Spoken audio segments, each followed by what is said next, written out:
Hello my dear friends, welcome to my channel Snigdha Kalpita. आज हूँ new year आउ शाम दशमी पड़ुची तो से आम बालेश्वर डिस्ट्रिक्ट रे गोटे पटका आंबिड़ा कराए से सबुठ फेमस डिश कह गले बालेश्वर साइड्र। आज से मुझे बनैबी मो स्टाइल रे। आपण मैंने वीडियो लास्ट टाइम रुहतु और देखो मुझे केमती बनाऊँगी।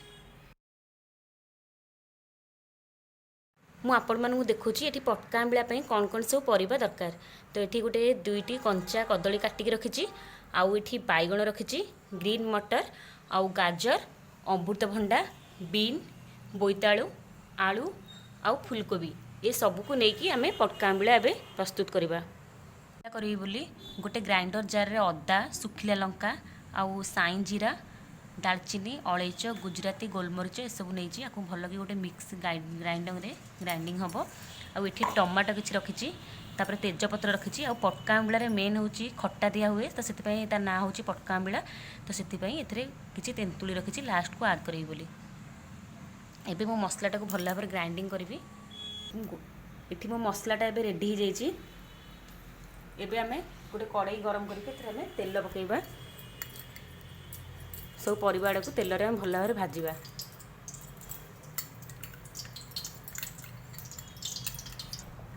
तेल गरम हो जाइए। फास्ट आम कोबीटा को भल भाव भाजवा।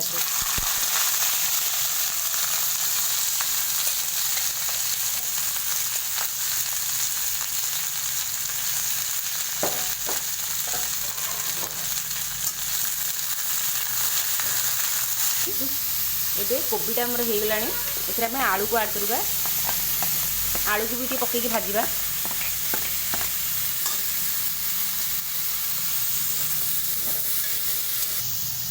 आलू एबे हो आसला। एबे काटिक रखा जो बोईतालु ताको पकईवा। तापर बीन पकईवा।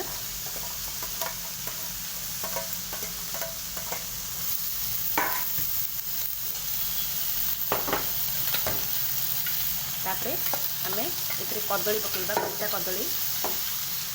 तापरे गाजर पकईवा। एटा अमृतभंडा पकईदेवा।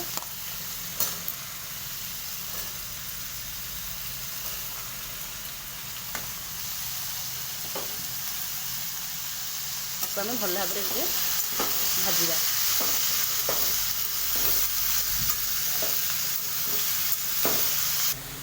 आम एथर लुण हलदी पकईवा स्वाद अनुसार।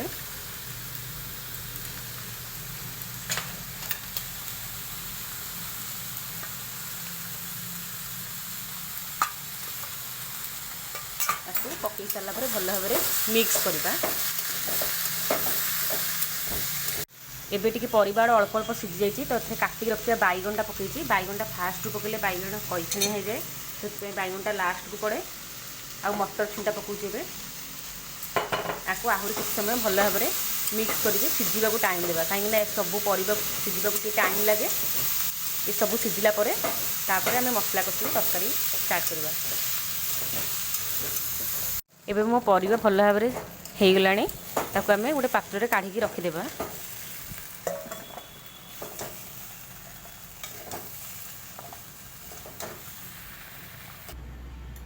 एबे मु सब परिबा काढ़ी देछि। एबे कड़ाई रे तेल पकईकि मसला रेडी करवा।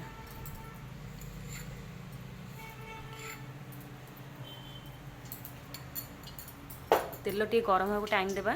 तेलटा गरम है आम जो मसला सब रेडी कर रखिए पकईवा। ये सब मिक्स हो जो परिबाटा को भाजी ये काढ़ी रखी देखिपे। तेल ए गरम हो जाए तेजपत्र आड करवा।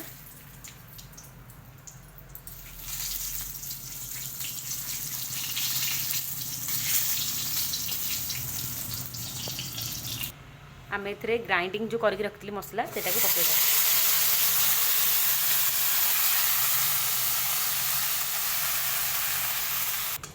मसलाटा भी टिके भल भाव देखते फुटी आसला। ए टमाटो पकईवा।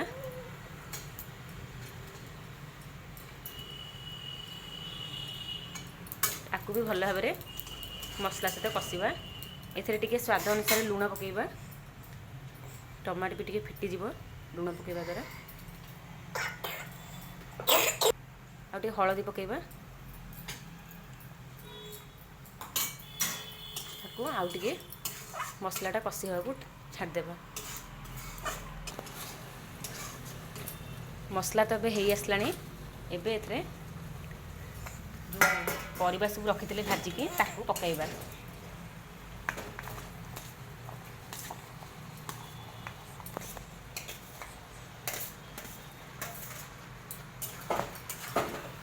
ତାକୁ ପକାଇକି ଭଲ ଭାବରେ ମସଲାକୁ ପରିବାକୁ ମିଶାଇବା।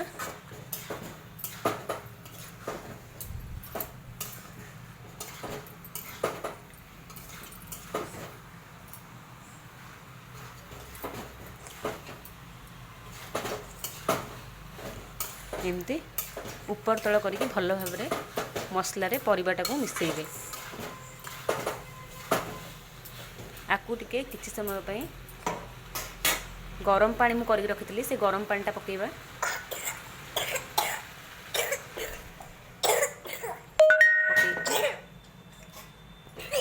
ଗରମ ପାଣି ପକାଇକି ଆକୁ ଭଲ ଭାବରେ ମିଶାଇବା। ଟିକେ ଛାଡ଼ିଦେବା ଆକୁ ଟିକେ ମସଲା ସହିତ ଆଉ ଟିକେ ସିଝିବା ପାଇଁ। ଏବେ ଆମର ତରକାରୀ ଭଲ ଭାବରେ ପ୍ରସ୍ତୁତ ହୋଇଗଲାଣି। ଲାଷ୍ଟକୁ ମେନ୍ ପକ୍କା ଆମ୍ବିଳାର ଯେଉଁଟା ସବୁଠାରୁ ମେନ୍ ତେନ୍ତୁଳି ରସ ପକାଇବା ଏଥିରେ, ଯେଉଁଟାକି ତରକାରୀକି ଆହୁରି ଟେଷ୍ଟ କରିବ।